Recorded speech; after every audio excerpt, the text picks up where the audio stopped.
বিদ্যানন্দ যুবদল কর্তৃক আয়োজিত আজকের এই মত বিনিময় সভায় উক্ত মত বিনিময় সভায় আমাদের মাঝে উপস্থিত হবেন আমরা যাকে ঘিরে রাজনীতি করি কুড়িগ্রাম জেলা বিএনপি সম্মানিত সদস্য সচিব এবং ধানেশীষের কাউন্টারি 26-2 আমাদের মাঝে প্রধান বক্তা হিসেবে উপস্থিত আছেন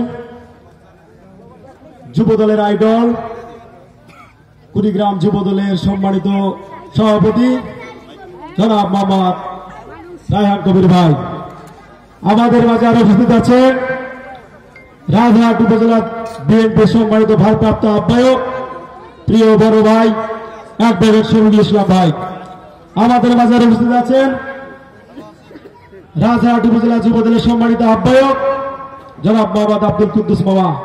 আমাদের মাঝে আরো উপস্থিত আছেন রাজহাট উপজেলা যুবদলের সম্মানিত সদস্য সচিব প্রিয় বড় ভাই নয়ন আলী ভাই। আমাদের মাঝে উপস্থিত আছেন রাজহাট উপজেলা বিএনপির সম্মানিত যুগ্ম আহ্বায়ক জনাব মোহাম্মদ আব্দুর রাজ্জাক রাজ ভাই। আমাদের মাঝে আরো উপস্থিত আছেন যুগ্ম আহ্বায়ক রাজু ভাই এবং আমার প্রিয় সহযোদ্ধা বিদ্যানন্দ ইউনিয়ন ছাত্র দলের সকল স্তরের সহযোদ্ধা সকলের ভিতরে রইল আমার সালাম, আসসালামু আলাইকুম এবং সংগ্রামী শুভেচ্ছা রাজহাট উপজেলা ছাত্র দলের পক্ষ থেকে।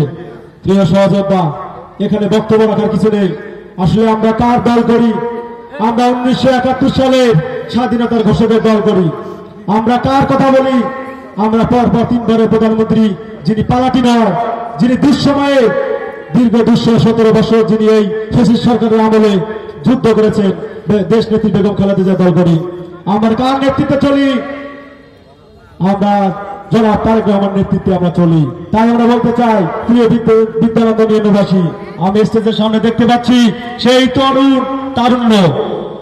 আগামীতে এই তারুণ্য দিয়েই আমরা ইনশাআল্লাহ আল্লাহ ভাইকে বিপুল ভোটে উইন করবো এই বিদ্যানন্দ ইউনিয়নে।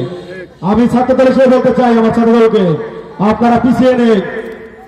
ভারপ্রাপ্ত চেয়ারম্যান তারেক রহমানের নেতৃত্বে ছাত্রদল যুবদল আমরা ঐক্যবদ্ধভাবে বাংলাদেশকে আমরা নতুন ভাবে স্বাধীন করেছি 24 আগস্টে 5 আগস্টে। আমরা আরো বলতে চাই আমরা এই বাংলাদেশকে যেমন করে স্বাধীন করেছি এই বুকের তাজা রক্ত দিয়ে এই স্বাধীনতাকে অক্ষুণ্ণ রাখার জন্য আমরা সোহেল ভাইকে ধানেশীষে ভোট দেবো ইনশাআল্লাহ। আমি আরো একটি কথা বলতে চাই, মূলত প্রত্যেকটা বিষয়ে আমাদের অভিজ্ঞতা লাগে। যে ব্যক্তিটা স্টারিং ধরতে পারলো না সেই ব্যক্তিটা কিভাবে এই বাংলাদেশকে পরিচালনা করবে। আমরা এমন একটা ব্যক্তির দল করি যে ব্যক্তিটা সেই ক্রান্তি লগ্ন 1971 সালে বাংলাদেশকে নেতৃত্ব দিয়েছিলেন এবং পরপর 3 বারের প্রধানমন্ত্রী 1990 সাল থেকে নেতৃত্ব দিয়েছিলেন এবং আমাদের তারেক রহমান ঐক্যবদ্ধভাবে বাংলাদেশের নেতৃত্ব দিয়েছিলেন। আমরা তাই বলতে চাই আপনারা স্থানীয়ভাবে সোহেল ভাই একটি কথা বলে থাকেন যে একটি পরিবারে 5টি সন্তানের মধ্যে একটি সন্তান খারাপ হইতে পারে। আমাদের বিদ্যানন্দ ইউনিয়নে কিছু খারাপ হইতে পারে, আপনারা তাদের মুখের দিকে তাকাবেন না। আপনারা এবারে এমন একটি ব্যক্তি রয়েছে আল্লাহ সোহেল হোসেন গায়কোয়াড় ভাই, তার ওখানে যেতে গেলে আপনাদের কোনো রেফারেন্স লাগে না, আপনারা 1 to 1 তার বাসায় যেতে পারবেন। আমি তাই বলতে চাই আপনারা কারো ভোট করবেন না, আপনারা সোহেল ভাইয়ের ভোট করবেন। আপনারা কারো মুখের দিকে তাকাবেন না, আপনারা সোহেল ভাইয়ের মুখের দিকে তাকাবেন। আপনারা খালেদা জিয়ার মুখের দিকে তাকাবেন, আপনারা তারেক রহমানের মুখের দিকে তাকাবেন। আপনারা কোনো ভেদাভেদ রাখবেন না, ভেদাভেদ ভুলে আপনারা ধানেশীষে ভোটে কাজ করবেন। এই আশা বক্তব্যকে আমি আমার সংক্ষিপ্ত বক্তব্য শেষ করছি। শহীদ জিয়া অমর, খালেদা জিয়া জিন্দাবাদ, তারুণ্যের অহংকার, তারেক রহমান জিন্দাবাদ। তারেক রহমান বীরের বেশে আগ্রসর বাংলাদেশে গণমানুষের কোন নেতা আছে রে? কোন লিডার আছে রে? কোন নেতা? সোহেল ভাই।